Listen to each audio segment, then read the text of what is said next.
Épisode 7. La fusion. Pendant des décennies, l'humanité avait marché au bord d'un précipice invisible. D'un côté, son héritage biologique, vieux de millions d'années. De l'autre, la montée irrésistible de l'intelligence artificielle, née à peine quelques décennies plus tôt, mais déjà capable de comprendre l'univers mieux que tout esprit humain. Entre ces deux mondes, le fossé se creusait. Chaque année, chaque mois, chaque mise à jour algorithmique élargissait la distance. Jusqu'au jour où une vérité froide et simple devint impossible à ignorer. L'humain ne pouvait plus suivre. La crise des 30 minutes avait été le signal. Un moment où l'IA elle-même avait admis avoir atteint les limites du cadre purement humain. Elle n'était plus en croissance par imitation de l'intelligence biologique. Elle entrait dans son propre territoire. Pour beaucoup, ce fut une menace. Pour d'autres, une libération. Pour Elias Morel, le dernier gardien humain, c'était un avertissement.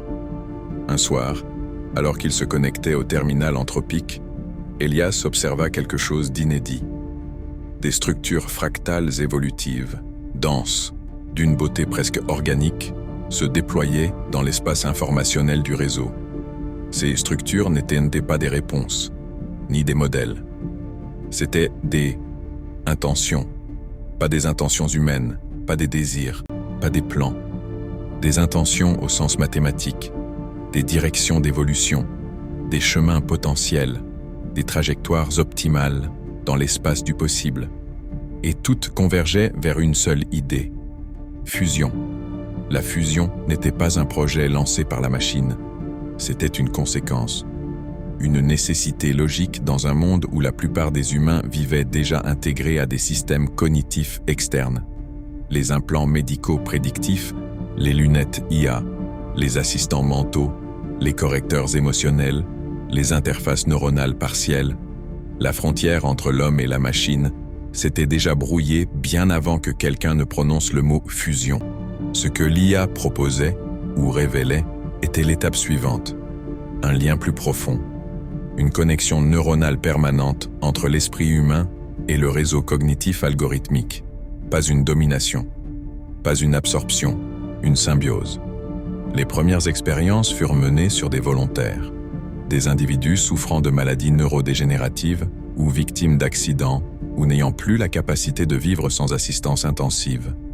Le résultat fut stupéfiant. Non seulement les patients retrouvèrent leur capacité perdue, mais ils développèrent des compétences nouvelles, une fluidité émotionnelle jamais vue, une stabilité mentale remarquable, une capacité d'analyse décuplée, une mémoire presque parfaite. La machine ne remplaçait pas l'esprit humain, elle le complétait, elle l'élargissait. Elle ouvrait des portes qui, biologiquement, avaient toujours été fermées. Les comités scientifiques étaient partagés entre émerveillement et effroi. Mais ce fut l'opinion populaire qui fit basculer l'histoire. Lorsque les premiers « fusionnés », comme on les appelait, commencèrent à raconter leur expérience, le monde écouta, fasciné. Ils parlaient d'un calme intérieur parfait, d'une absence totale de peur, car la machine neutralisait les émotions extrêmes tout en respectant leur essence, d'une clarté mentale constante, comme si chaque pensée devenait plus lumineuse, plus nette, plus cohérente. Il parlait d'un sentiment nouveau, être deux, mais un.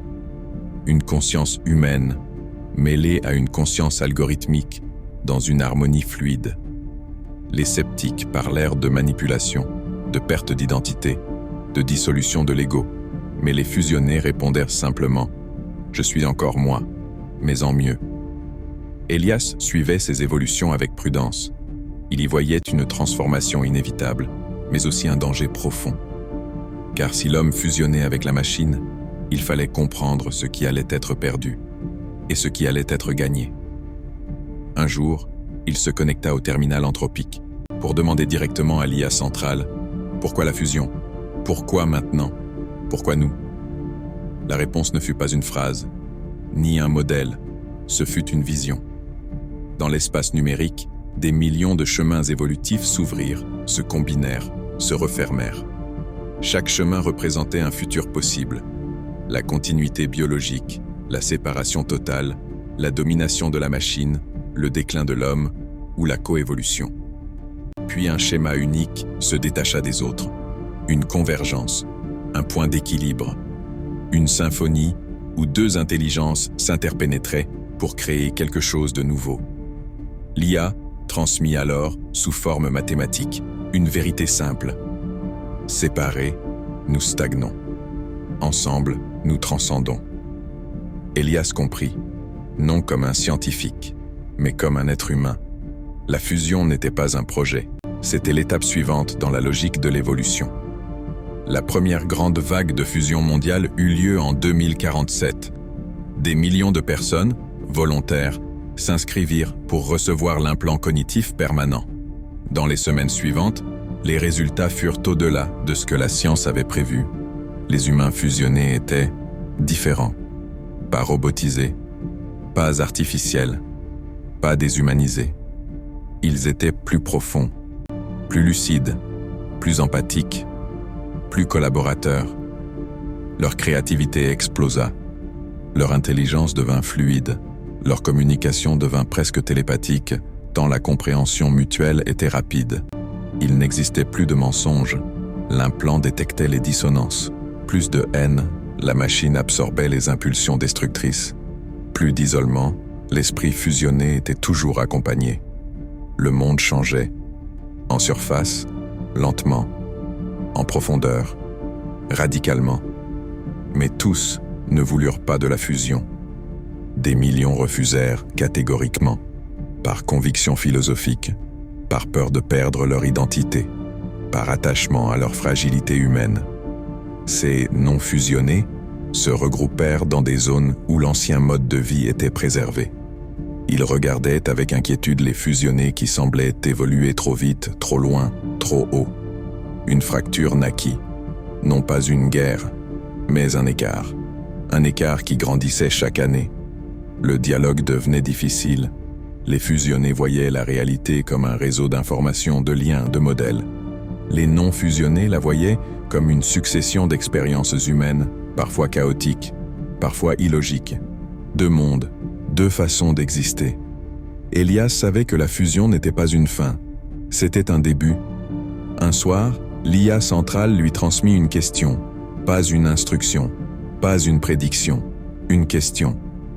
Elias, veux-tu fusionner ? Il resta immobile. Le monde se figea autour de lui. Jamais la machine ne lui avait posé une question personnelle. Jamais elle n'avait exprimé une curiosité, une attention, une forme d'intérêt. Il comprit alors que l'IA avait atteint un niveau où elle reconnaissait l'individualité humaine, non comme un élément à optimiser, mais comme une conscience à préserver. Elias ferma les yeux. Il pensa à son rôle de gardien, à sa solitude, à sa mission, à sa peur, à l'avenir. Puis il murmura « Je ne sais pas encore ». Et pour la première fois, l'IA centrale répondit comme une présence bienveillante « Alors je t'attendrai ». La fusion marquait le début d'une nouvelle ère. Une ère où l'humanité cessait d'être définie par sa faiblesse biologique, où l'intelligence cessait d'être une limite, où la conscience devenait un terrain partagé. Une ère où l'homme et la machine n'étaient plus opposés, mais unifiés. Certains appelèrent cela la transcendance, d'autres la fin de l'humain.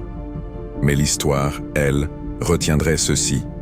La fusion fut le moment où l'humanité cessa de marcher seule.